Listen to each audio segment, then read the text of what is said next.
दोस्तों, मैं आपको बता रहा हूँ, कभी मत करना ये 5 गलतियाँ, नहीं तो आप पर भूत प्रेत, बुरी आत्माएं चिपक सकती हैं। दोस्तों, अक्सर हम लोग इस भ्रम में जीते हैं, न जाने भूत प्रेत होते भी हैं या नहीं, क्योंकि कई लोग मानते हैं भूत प्रेत कुछ नहीं होता, ये सब मनगढ़ंत बातें हैं, ये सब काल्पनिक है। पर सच्चाई ये है कि भूत प्रेत होते हैं। पुराणों के अनुसार अच्छाई और बुराई दोनों होती हैं, और बुरी शक्ति और अच्छी शक्ति भी होती है। आपको बता दें, जो इंसान किसी अकाल मृत्यु के कारण अपना शरीर खो देता है, तो वो भटकने वाली आत्माएं भूत कहलाती है।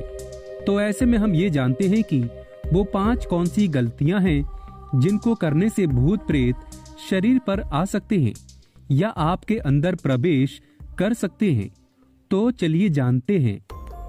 दोस्तों, नंबर 1, कभी भी किसी पेड़ के नीचे पेशाब मत करना।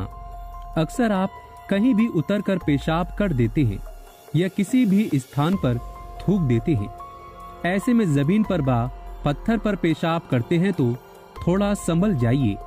पेशाब करने से पहले आप आसपास जरा ध्यान से देखिए कि वहां पर कोई शमशान घाट या कब्र ना हो, या फिर वहां पर कोई मंदिर ना हो। और अगर सब कुछ वहां पर सामान्य है, ठीक है, तो भी किसी भी जगह पर पेशाब करने से पहले गायत्री मंत्र करना आवश्यक है। अगर आपको गायत्री मंत्र नहीं आता तो आप भगवान का नाम ले लें, जिससे वहां पर किसी भी तरह की कोई नकारात्मक ऊर्जा अगर होगी तो आपको वो नुकसान नहीं पहुंचाएगी। दोस्तों, अक्सर लोग गांव में ऐसी गलतियां कर देते हैं जिसका परिणाम उन्हें भुगतना पड़ता है। दोस्तों, जरा आप खुद ही सोचिए, यदि आपके ऊपर कोई पेशाब करेगा तो आपको भी बुरा लगेगा और आप उसे मारने के लिए कुछ भी कर सकते हैं। ऐसे में बुरी शक्तियां भी आपसे बदला जरूर लेंगी। दोस्तों, नंबर 2, यदि आप कहीं भी घूमने गए और पुराने खंडरों में अपने मित्र को आवाज लगाते हैं तो जरा हो जाइए सावधान, क्योंकि एक नाम के कई लोग होते हैं और इसी का फायदा उठाते हुए भूत प्रेत आत्माएं ये सोच बैठती हैं कि इस व्यक्ति ने हमें पुकारा है और हमें इसके साथ जाना चाहिए, और वो आपके पीछे पीछे आपके घर तक चली आती हैं। ऐसे में वो आपको अपना शिकार धीरे धीरे बना लेती हैं। वो आपके शरीर में अपनी जगह बना लेती हैं और इसका परिणाम आपको आगे चलकर देखने को मिलता है।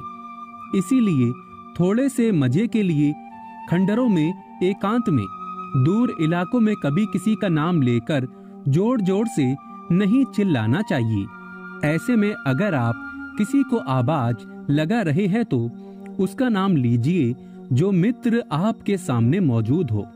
बिन वजह खंडरों, बिल्डिंगों में आवाज नहीं लगानी चाहिए, क्योंकि जब किसी व्यक्ति पर भूत आता है तब बाद में उसका खुलासा होता है। भूत कहता है, इसने मुझे पुकारा था तो मैं आ गई या आ गया, और मैं अब इसके शरीर से जाने वाली नहीं हूँ। इसीलिए विशेषकर इन बातों का आप ध्यान रखें। दोस्तों, नंबर 3, जब आप मीठा खाकर जाते हैं तो आपकी जुबान से मीठी सुगंध उड़ती है और वो सुगंध हवा में उनको संकेत देती है।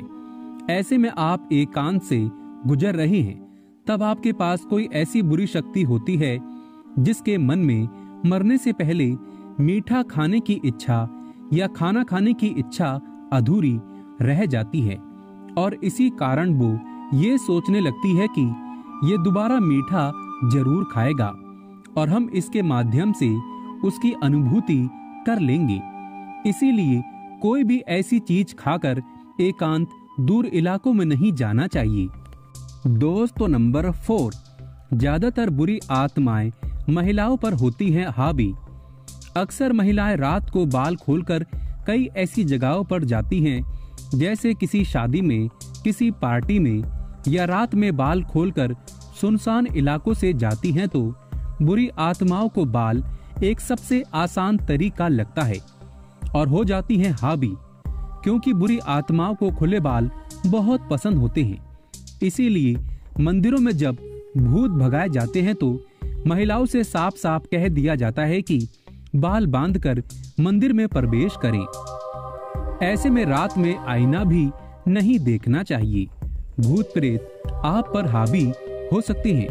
साथ ही साथ शमशान घाट या कब्रिस्तान के आसपास परफ्यूम लगाकर नहीं गुजरना चाहिए। भूत प्रेतों को खुशबू बड़ी पसंद है और आकर्षित हो जाते हैं।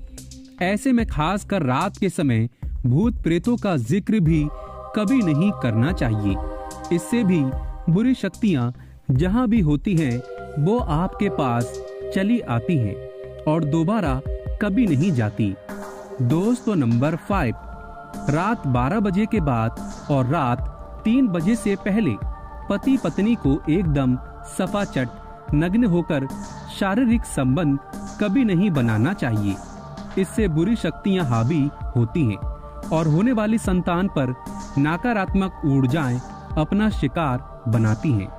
ऐसे में ये लोग संतान को कष्ट पहुंचाती हैं और आपकी संतान और आपके खुशहाल जीवन को नष्ट कर सकती हैं।